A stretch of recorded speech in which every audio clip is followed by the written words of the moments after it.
இரண்யகசிபு என்ற அசுர மன்னன் பிரம்மாவை நோக்கி கடும் தவமிருந்து மனிதர்களாலோ தேவர்களாலோ மிருகங்களாலோ தனக்கு மரணம் ஏற்படக்கூடாது என்றும் நிலத்திலோ நீரிலோ ஆகாயத்திலோ வீட்டின் உள்ளேயோ வெளியேயோ பகலிலோ இரவிலோ அல்லது எந்தவிதமான ஆயுதங்களாலோ தனக்கு அழிவு வரக்கூடாது என்ற விசித்திரமான வரத்தைப் பெற்றான்.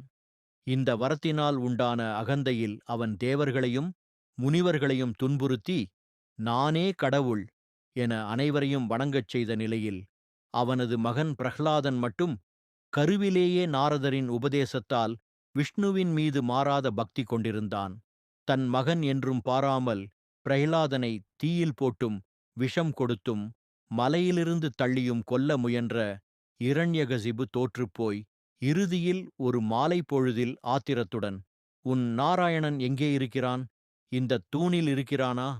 என்று சவால் விட்டு தூணைத் தகர்த்தான்.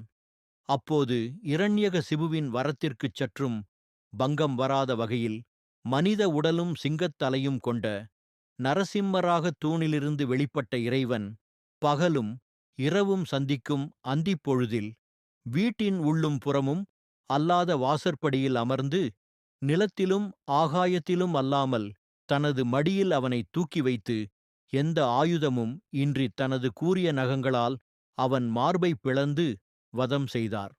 ஆணவம் மிக்க அரக்கனை அழித்து அஞ்சியிருந்த தேவர்களைக் காத்து எங்கும் நிறைந்திருப்பவன் இறைவன் என்பதையும் உண்மையான பக்திக்கு எப்போதும் அழிவில்லை என்பதையும் உலகுக்கு உணர்த்திய இந்த அவதாரம் இன்றும் தீமையை அழிக்கும் சக்தியின் அடையாளமாக போற்றப்படுகிறது.